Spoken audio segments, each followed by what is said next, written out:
Hey there, and welcome to this video where I'm going to show you 5 things I wish I knew before I started growing mushrooms for a living.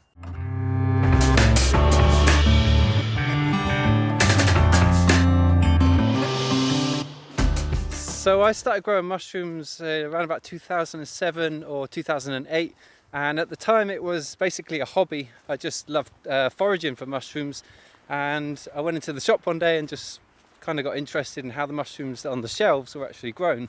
And that just sent me down a rabbit hole basically of learning the process from textbooks and some online forums. There really wasn't that much good information out there at the time on the internet, so a lot of it was trial and error basically, and that was really fun. I really enjoyed that whole process as a hobby. And then when I left university I decided that I wanted to try and make that into a business, so I moved down to the southwest of England, a little town in Devon, and set up a small-scale mushroom farm, growing and selling mushrooms in the local area.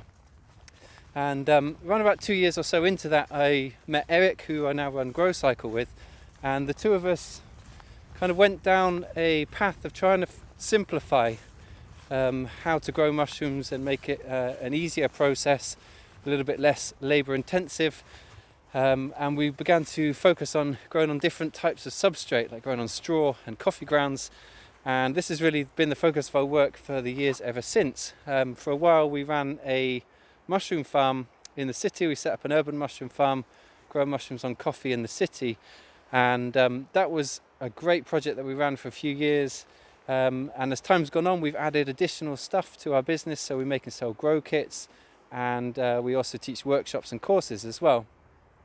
So along the way we've learned a hell of a lot, and we've been faced with a load of challenges as well. So I'm going to just go through now 5 of the things I wish I knew before I started on this whole journey, in case any of them are helpful for people that are just beginning for themselves. So the first thing I wish I knew was that you don't need to grow mushrooms in a sterile way. All of the textbooks I originally learnt from, and still most of the info that you'll see out there today, make it seem as if you have to sterilize your substrate if you want to grow mushrooms. You know, that involves usually autoclaves or pressure cookers to sterilize the grain or the sawdust or the wood chip or the straw. And that was what I focused on for the first few years, and basically that takes an awful lot of time, an awful lot of energy to do as well. And what I found as time went on and I began to experiment is that that isn't entirely the case. You can grow mushrooms on non-sterile substrate. For example, the first thing that really opened my eyes to that was growing mushrooms on coffee grounds. I'd never done it before. I basically just took a bunch of fresh coffee and put it in a bag with some spawn, and it worked. And I was just blown away by that, because up until that point had been spending hours and hours every week preparing, pasteurizing and sterilizing my substrate. And this was a real eye-opener, because I realized all of a sudden that the whole process could be more simple, and that realization set me off on this path of finding other materials that you can use, for example like straw pellets or wood pellets, which get pasteurized, you know, in the process when the pellets are made. Also led me down the path of finding cold water pasteurization for straw. So that was one thing I wish I really knew right from the start, is you can just grow particularly oyster mushrooms in a low-tech, non-sterile way. It makes it a lot easier to get started without all the equipment and all the knowledge that you need with the sterile process. The next thing I wish I knew right from the start was that it's actually a lot easier to source your spawn from other people than it is to try and cultivate it yourself. And that might seem self-explanatory, but at the time when I began growing mushrooms, I learnt from another mushroom grower who produced all their own spawn themselves, you know, from petri dishes up into jars of grain and bags of grain. And I just kind of copied what they were doing basically. And I'm not saying that there's anything wrong in doing that. There are advantages to producing your own spawn. For example, you know, it's cheaper and you have a lot more control over the varieties that you grow. But it does take an awful lot of time to produce your own spawn, and needs a lot of additional equipment in the terms of a sterile lab, space in which to make your spawn, and you need to learn a sterile process all of that can take quite a lot of time, especially when you're just beginning to learn at the start. So it wasn't until about 3 or 4 years in that I started buying in spawn from a professional supplier instead, and I've never looked back ever since then, to be honest. Although it is more expensive, it cuts out a huge part of the process, and it enables you to focus on other things instead. You can focus on the second half of the production, and you can focus on additional activities, which is something I'll come back to in just a minute. Let's just take a break for a second in the middle of this video, because I've just stumbled across an amazing crop of oyster mushrooms here on a fallen down tree.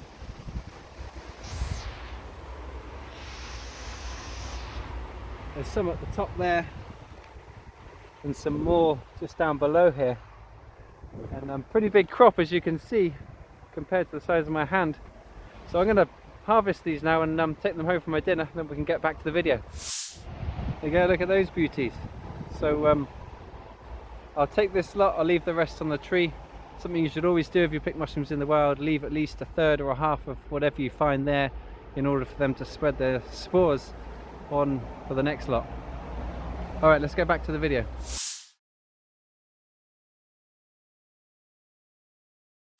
Now, the third thing that I wish I knew before I started growing mushrooms was that it's actually really labour intensive. Obviously I'd only done it as a hobby at the start, and you don't really get to really feel how much labour is involved when you come to scale the whole thing up. So you know, every part of the process on a small scale mushroom farm is done by people, and there are lots of different parts of the process, and then when you sort of scale your production up, you're really in demand at every stage of the growing cycle. And this can really catch you out, especially if you decide on the scale you're going to grow mushrooms at before you actually do it. So a lot of people kind of just sit down with a spreadsheet or back of an envelope and say, I'm going to grow 100 kilos or 200 pounds of mushrooms a week, and they just start doing it, and pretty soon they realize that's actually quite difficult to do as a one-man band, and that they need more help. But also, things can get out of control quite quickly once you have that many mushrooms growing.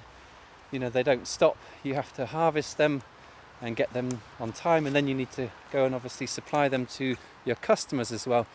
So this is something I wish I kind of had a better idea of before I began, because I probably would have started at a smaller scale of, say, just 10 or 20 kilos of mushrooms a week, and then step that up gradually.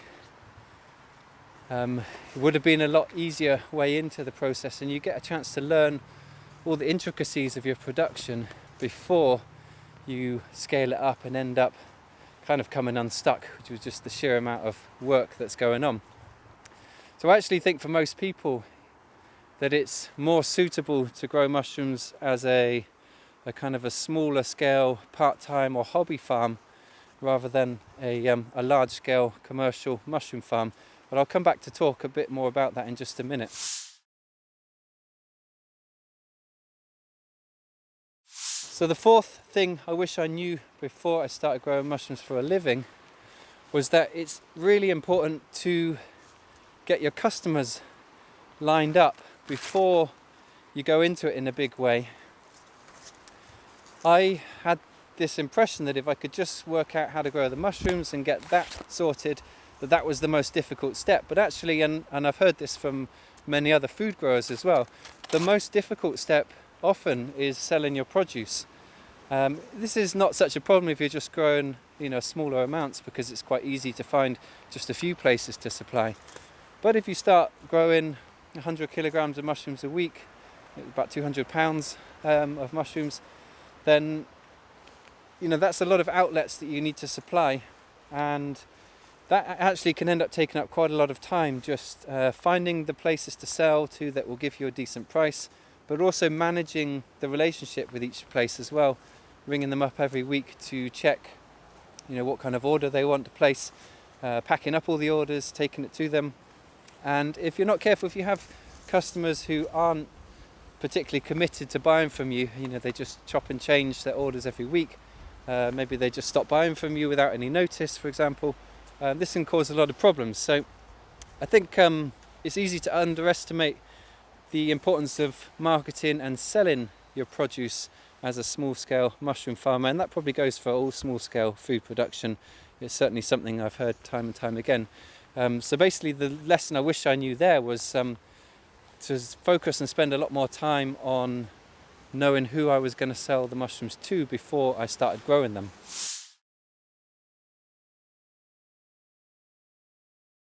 Now finally, the fifth thing I wish I knew before I started growing mushrooms for a living relates to all the previous points, and I think what it is, if you were to boil it down, it would be something like that it's actually really difficult to make a living growing mushrooms as a full-time business. It's not impossible, and I just want to make that clear. We run this as a full-time business, and I know a fair number of other people that do as well. But in almost all cases, they turn it into a full-time business by doing something in addition to just the production of the mushrooms. So it is possible to have a commercial scale mushroom farm, but it will need to be a pretty big scale, at least around about 500 kilograms of mushrooms per week being sold. In US measurements, that's probably around about 1,000 pounds a week, which is a pretty big scale, and that's going to involve not only a lot of equipment and costs, but also additional staff. And it's important to note when I say this that every situation is completely different, and I can't stress that enough. For example, if you are retired and you have your house already paid off, where your place where you live, you don't have huge overheads, it's going to be much easier for you to meet your financial needs as a mushroom farmer than it is if you're paying rent to live in a house in a country where living costs are high, like they are here in the UK and across much of Europe and North America. To meet your living costs like that from the sale of just mushrooms alone is pretty difficult, and you're going to need to grow a lot in order to make that work. However, there are ways to turn it into more of a full-time business by adding additional income streams. So for example, the main ways that we've done that is with the production and sale of mushroom growing kits, which are a great gift for other people. It's actually really fun as well, passing on that process of growing to thousands of other people, but it adds a great additional income stream to a small-scale mushroom farm. And we also run workshops and teach courses, which is another really fun thing to do, but it also adds additional revenue to your farm. So if you're considering going down that line of wanting to make this your full-time income, you'll need to start thinking a little bit more about additional things on top of just the production of the mushrooms themselves.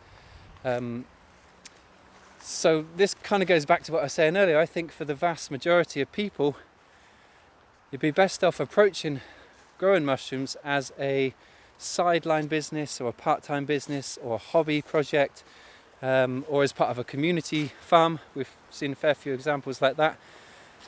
Or as a charitable project. We've seen a number of people set up mushroom farms which have other purposes aside from just the production of the mushrooms. There's a lot of value in all of the learning that happens, which can be great for lots of people who are trying to get back into work, for example, or struggling with their mental health. There's all sorts of additional value that comes from running a mushroom farm besides just the sale of the produce. So, to conclude everything here, I hope these lessons are of use to some people. I'm not trying to put people off growing mushrooms. I just like to be realistic about it and to share some of the main lessons that I've taken along the way. I'm sure if you speak to other mushroom growers, they'll have their own lessons. But hopefully this provides you with some kind of useful insight. And if you're interested in getting started, with a small-scale mushroom farm, whether as a part-time business or just for fun as a hobby, or as a full-time business, then do check out the guide below this video, where we show you how to set up a low-tech mushroom farm, what kind of things are involved in it. And if you're really keen, we do run an online course as well, where we have I think now over 500 members in over 50 countries around the world. It's a really great network of small-scale mushroom farmers. So if you're keen and interested, then do go and check that out. Alright, that's it for now. Thanks a lot for joining us in this video. We'll see you soon.